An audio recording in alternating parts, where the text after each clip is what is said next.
Seigneur m'appelle, prends ta croix, viens, suis-moi. Je réponds, Sauveur fidèle, me voici, je suis à toi. Jusqu'au bout, je veux te suivre dans le bon, le mauvais jour. À toi pour mourir et vivre, à toi Jésus pour toujours. Mais le chemin du calvaire de toi est périlleux.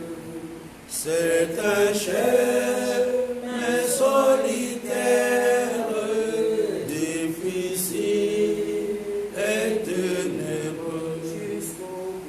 Jusqu'au bout, je veux te suivre dans le bon, le mauvais jour.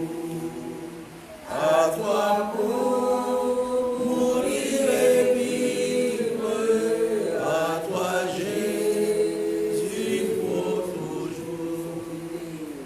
Il faut quitter ce qu'on aime, savoir être mal jugé. On dirait le jour même du monde être méprisé. Jusqu'au bout, je veux te suivre dans le bon, le mauvais jour. À toi pour mourir et vivre, à toi Jésus pour toujours. Répète sa propre vie, consentir à n'être rien, n'avoir qu'une seule envie, aimer Jésus le Seigneur. Jésus donne grâce et gloire pour le suivre pas à pas. Avec lui, joie et victoire, et bonheur ici-bas. Jusqu'au bout, je veux te suivre dans le bon, le mauvais jour.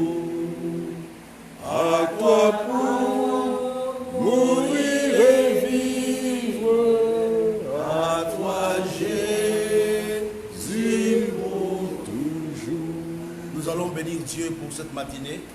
Nous sommes aujourd'hui, nous sommes à la 6e matinée de ces temps de jeûne et prière.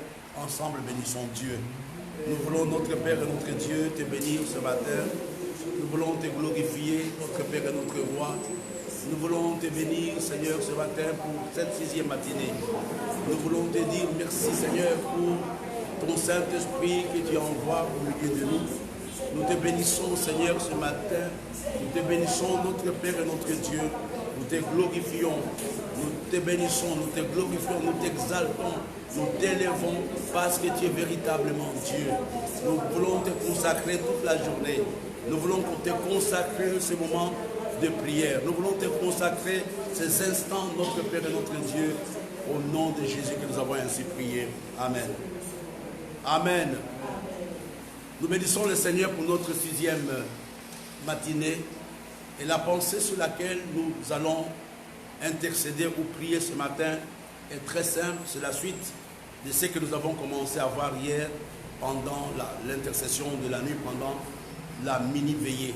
Ce matin, je vais prier, vous parler que les portes de nos vies s'ouvrent. Que les portes de nos vies s'ouvrent. Voilà le thème sur lequel j'aimerais que chacun puisse avoir dans son esprit. Prier avec la vision de voir les portes de ta vie s'ouvrir.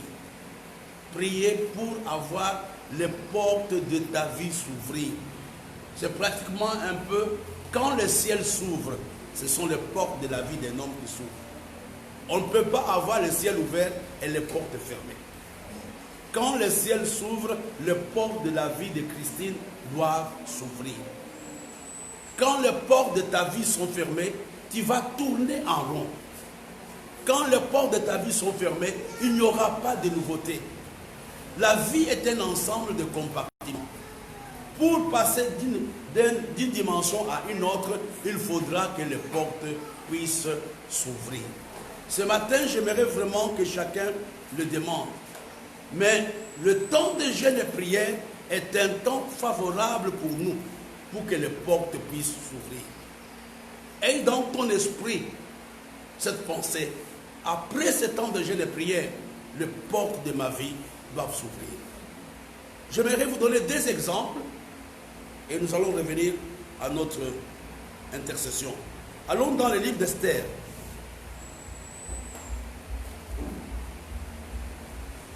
Il y a deux exemples qui sont typiques de gens qui ont jeûné et qui ont vu les portes de leur vie s'ouvrir.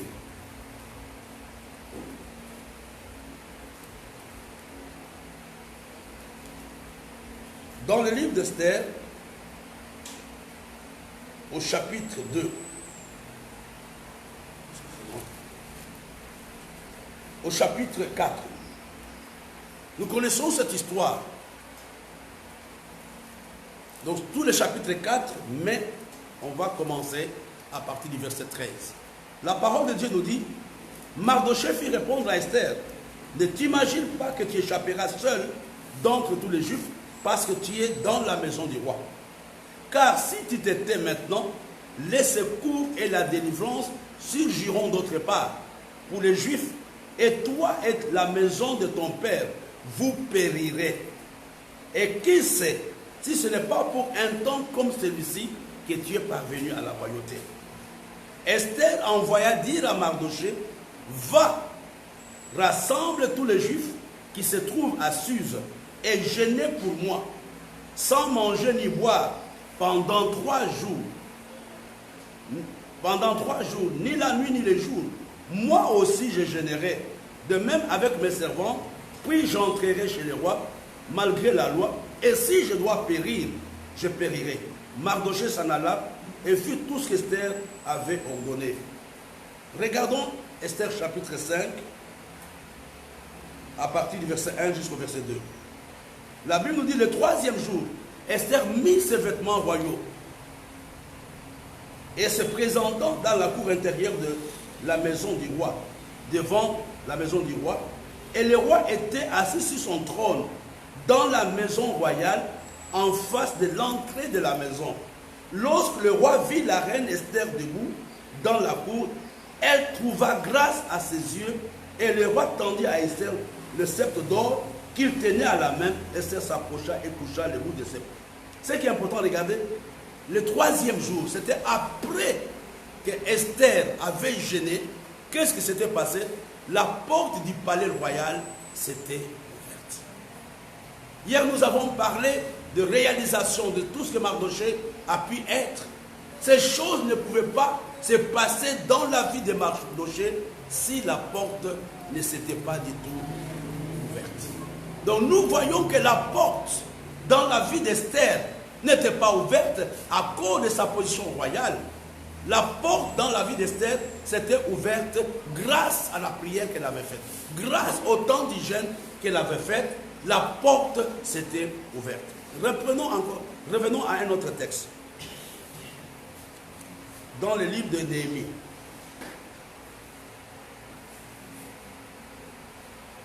Regardons Néhémie chapitre 1, verset 4, et nous lirons le verset 11. Néhémie chapitre 1, verset 4.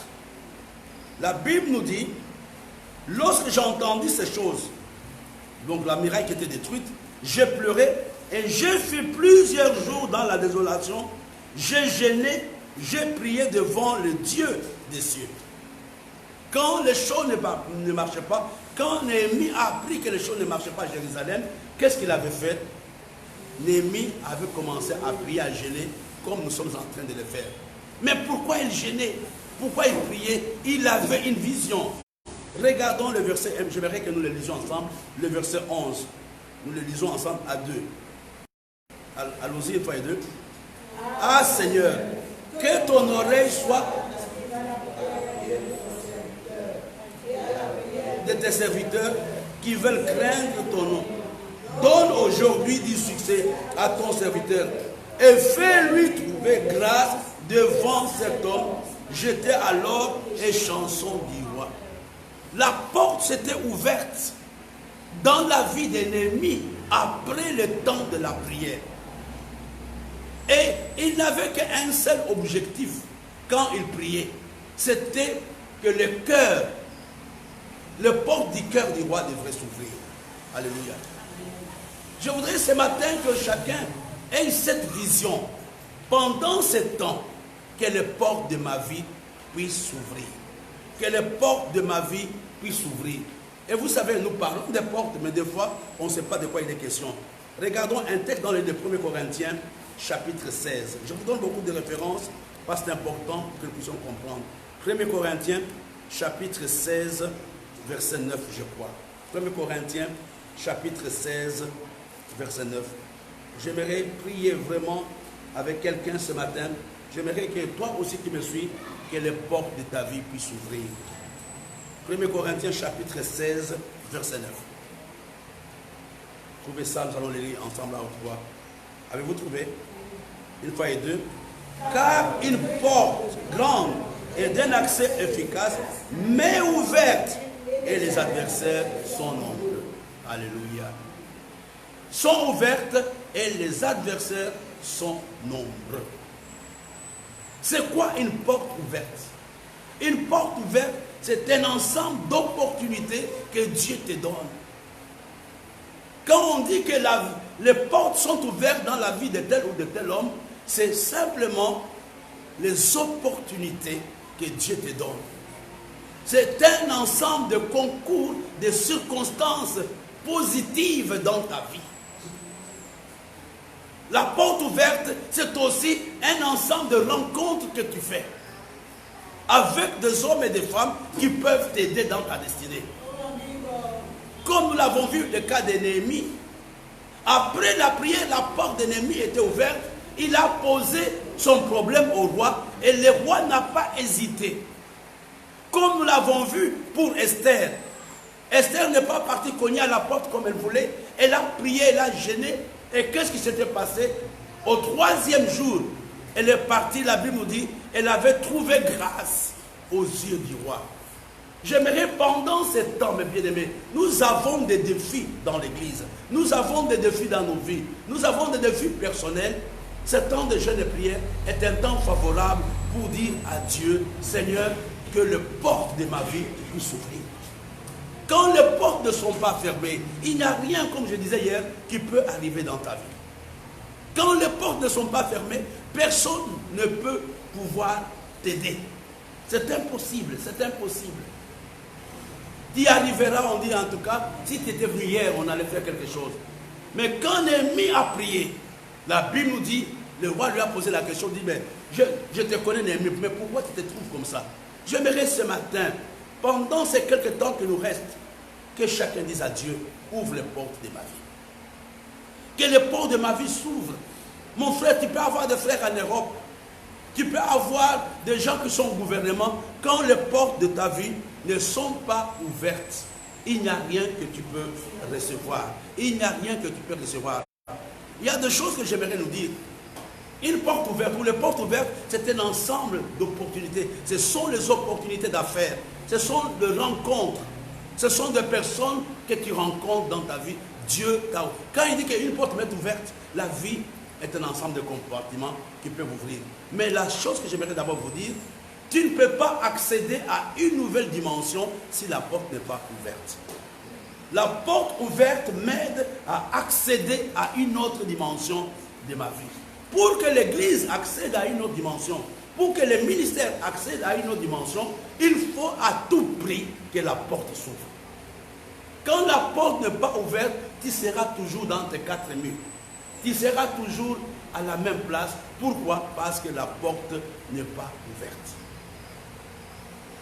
Alors ici, quand j'ai préparé la réunion, il y a quelque chose que nous venons de voir d'ailleurs. Regardez mes bien-aimés. Le chapitre 16 de 1 Corinthiens, le verset 9 nous dit: car une porte grande et d'un accès efficace, mais ouverte, et les adversaires sont nombreux. Il y a des gens qui me disent: non, pasteur, peut-être les portes de ma vie ne sont pas ouvertes. Les portes sont ouvertes. Mais il est important de comprendre que toutes les fois que Dieu ouvre les portes dans la vie d'un homme, il y a des adversaires. Il y a des obstacles. Il y a des personnes qui se mettent là pour t'empêcher d'arriver. Et c'est la prière que tu fais pour que les obstacles qui se trouvent devant ta porte puissent céder. Ce n'est pas la prière. Il y a déjà une porte qui est ouverte dans ta vie, mais il y a quelqu'un qui est assis devant ta bénédiction. Il y a quelqu'un qui est assis devant ton miracle. Il y a quelqu'un qui est assis sur ton dossier, il a dit: tu n'auras jamais la carte. Même si Dieu a déjà signé les papiers. C'est la raison pour laquelle Daniel avait prié. Quand il a prié, l'ange lui dit: dès le premier jour que tu as eu à prier, qu'est-ce qui s'est passé? Tu as prié, la réponse. Mais le roi de Perse m'a résisté pendant 21 jours. Le roi de Perse, ce sont ces puissances qui sont devant ta vie. Qui ne veulent pas que tu te maries, qui ne veulent pas que tu avances, qui ne veulent pas que tu aies de l'argent. Mais ce matin, j'aimerais que tu pries, que tu dises que tous les adversaires qui sont assis devant ma porte pendant ces 21 jours doivent tomber. Alléluia. J'aimerais vous dire, mes frères et sœurs, plus les portes s'ouvrent, plus les adversaires se deviennent nombreux. Plus les portes s'ouvrent, plus les adversaires deviennent nombreux. Mais j'aimerais dire à quelqu'un, c'est le livre d'Apocalypse. Regardons Apocalypse chapitre 3. On est ancien, on a Apocalypse chapitre 3. Alléluia. C'est ta prière de ce matin. Apocalypse chapitre 3. Versets 7 et 8. Est-ce qu'on l'a trouvé? Apocalypse chapitre 3, versets 7 et 8. La Bible nous dit: écrit à l'ange de l'église de Philadelphie, voici ce que dit le saint, le véritable, celui qui a la clé de David, celui qui ouvre, personne ne fermera, et celui qui ferme, personne n'ouvrira. Je voudrais dire à quelqu'un, si c'est Dieu qui a ouvert la porte de ta vie, personne ne peut la fermer. Amen. C'est Dieu qui ouvre les portes. Si c'est vraiment Dieu, à moins que ce que tu fais, ça soit des hommes. Mais si c'est Dieu qui a ouvert les portes de ta vie, il y aura des adversaires, mais ils seront incapables de fermer les portes de ta vie. Il y aura un retard, mais il sera incapable de fermer les portes de ta vie. La Bible nous dit que celui qui ouvre, une personne ne peut fermer. Il peut ouvrir et personne ne peut fermer. Il peut ouvrir les portes du Cameroun pour moi. Je peux avoir les obstacles, mais le plan de Dieu pour ta vie s'accomplira. Le plan de Dieu s'accomplira. Même à 80 ans, tu vas te marier même pour un jour et puis tu meurs. J'aimerais dire à quelqu'un que quand Dieu ouvre le port de la vie d'un homme, personne ne peut fermer. Je ne vais pas prêcher, on va d'abord prier avant de donner quelque chose. Nous allons prier, dit Seigneur, ce matin je me tiens devant toi. C'est toi qui ouvres. Je te prie, ouvre les portes de ma vie. La Bible nous dit que quand tu ouvres, personne ne peut fermer. Au nom de Jésus, prions ensemble. Ce matin, Seigneur, nous nous tenons devant toi avec cette parole que quand tu ouvres, personne ne peut fermer. Nous prions ce matin, Seigneur, pour voir toutes les portes de nos vies s'ouvrir. Tu es le Dieu de multiples portes, tu es le Dieu de multiples possibilités. C'est la raison pour laquelle nous nous tenons devant toi, Seigneur, pour te supplier, pour que les portes, Seigneur, de cette église, pour que les portes de notre ministère, pour que les portes de la vie de mon frère puissent s'ouvrir ce matin. Je me tiens humblement devant toi avec mon frère, avec ma soeur, pour que toutes les portes qui sont fermées puissent s'ouvrir.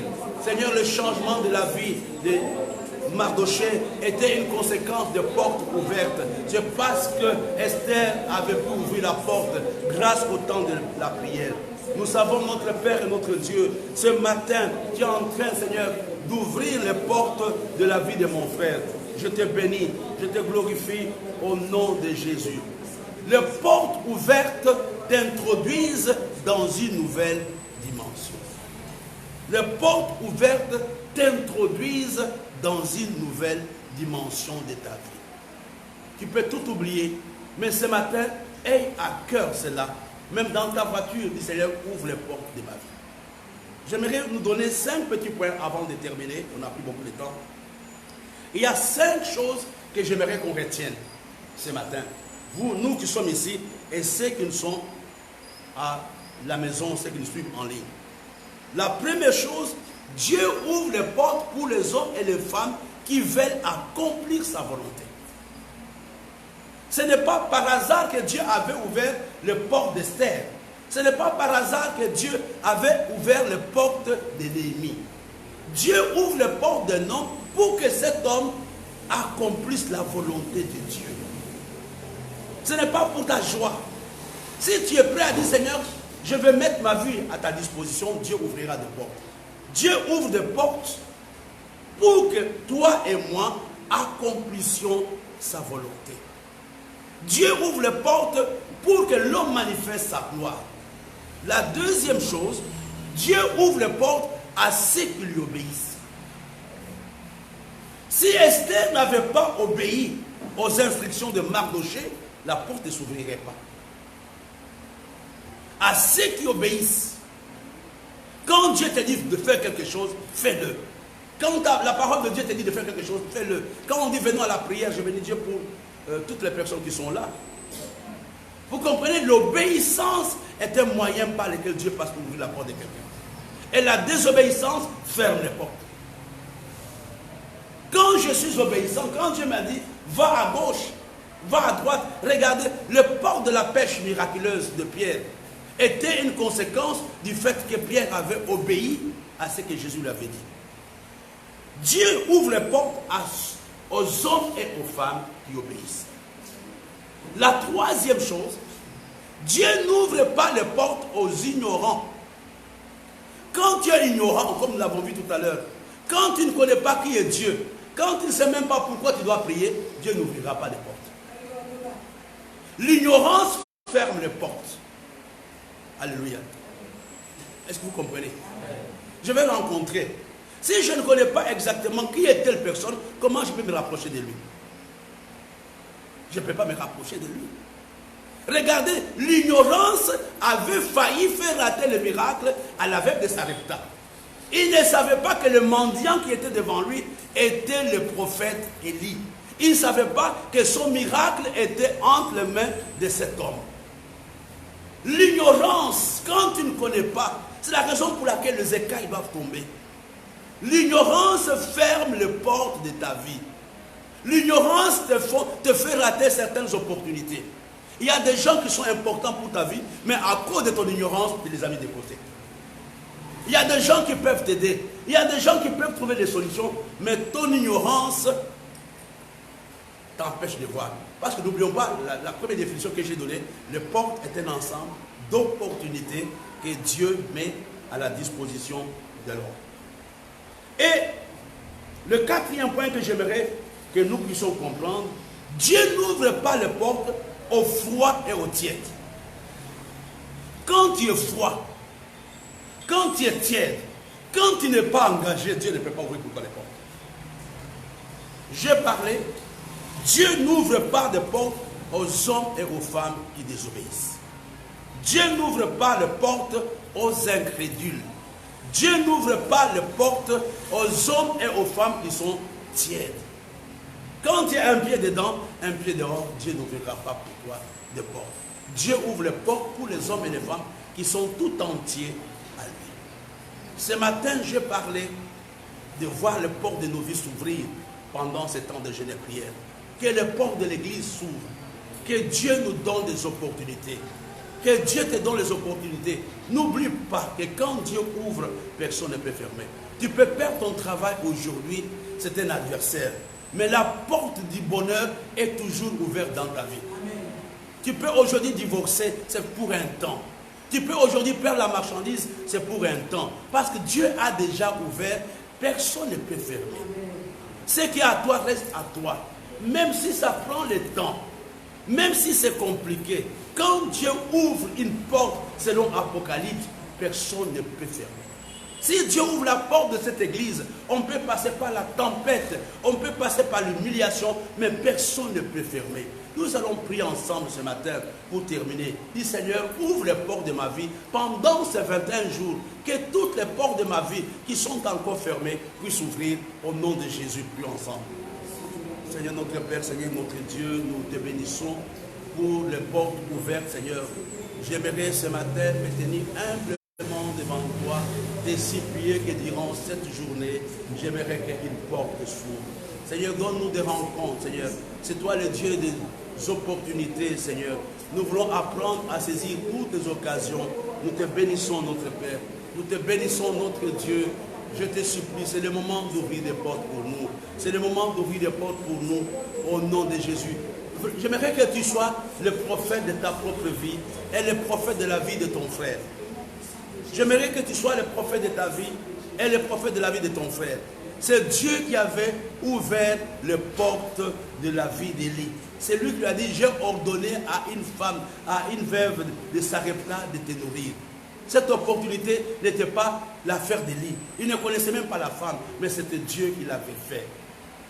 Dieu avait ouvert les portes dans la vie d'Élisée. Il a dit, il y a une femme là-bas, c'est Élisée qui a dit, non, c'est la veuve de Sarepta, la Sunamite qui a dit, cet homme est un saint homme de Dieu. Ce matin, je voudrais vraiment que nous puissions prophétiser. Seigneur, que cette saison soit la saison des rencontres de bénédiction. Que cette saison soit la saison des opportunités. Que cette saison soit la saison des choses extraordinaires dans ma vie. Dieu est capable d'ouvrir pour toi une porte. Tu peux avoir l'argent. Tu peux te marier, tu peux voyager, tu peux avoir le visa. Et tu vas encore prier que toutes les mauvaises portes que le diable a ouvertes dans ma vie, je les ferme. Au nom de Jésus, prions ensemble.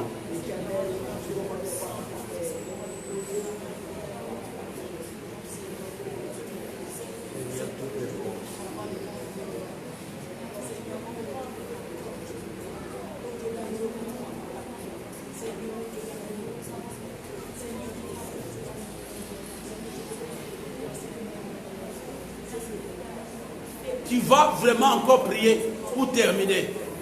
L'apôtre Paul dit, une porte grandement ouverte, d'un accès facilement ouvert, mais les adversaires sont nombreux. Ce matin, tu vas ordonner à tous les adversaires de ta vie, à tous les adversaires de ton ministère, à tous les adversaires de tes relations, de libérer ta vie. Au nom de Jésus, prions ensemble.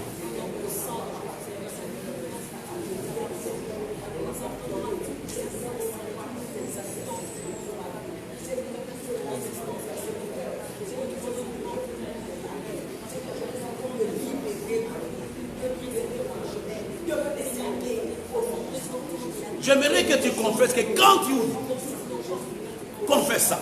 Quand tu ouvres, personne ne peut fermer. Je suis arrivé dans cette nation, je ne connaissais personne, ni d'Adam ni d'Ève. C'est Dieu qui avait ouvert la porte. Je ne connaissais personne, ni d'Adam ni d'Ève dans cette nation. Je ne connaissais personne, je n'avais aucun appui. Mais c'est Dieu, je sais que c'est Dieu qui avait ouvert la porte. J'aimerais ce matin que tu dises, Seigneur, pendant 21 jours, j'aurai des opportunités de travail. J'aurai les opportunités de rencontre. Les portes de ma vie vont s'ouvrir. Au nom de Jésus, prions ensemble.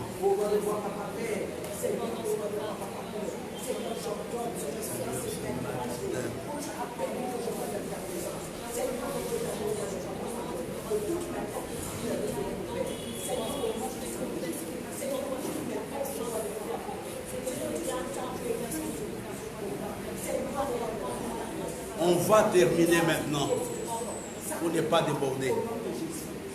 J'aimerais que tu regardes ces problèmes qui te préoccupent. J'étais avec une jeune dame, je crois, il y a 2 jours. Elle a un dossier qui dure depuis des années et des années. Elle est déprimée même.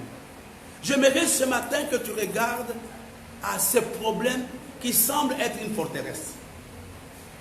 Peut-être c'est la rentrée, peut-être c'est la scolarité, peut-être c'est un problème de santé, peut-être c'est un tribunal. Mais j'aimerais que tu dises à Dieu, tu me donneras la solution.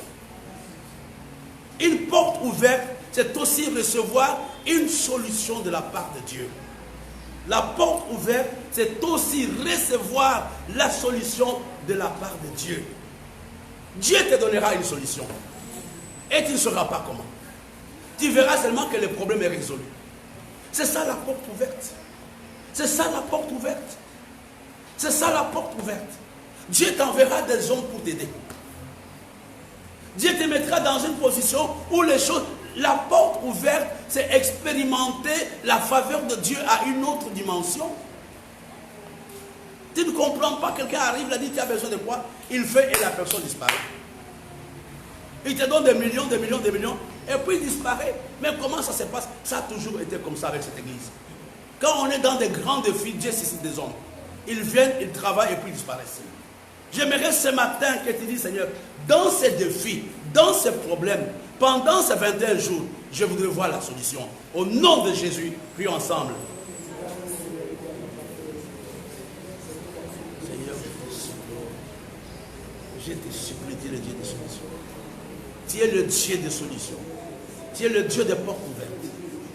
Seigneur, je te prie ce matin, je me tiens devant toi, avec mon frère, avec ma soeur. Regarde aujourd'hui la prison dans laquelle il se trouve. Nous prions de la même manière que tu avais fait la libération de Pierre, de Paul. Seigneur, tu vas ouvrir nos portes. Ce matin, nous te bénissons. Nous te glorifions au nom de Jésus-Christ que nous avons ainsi prié. Amen.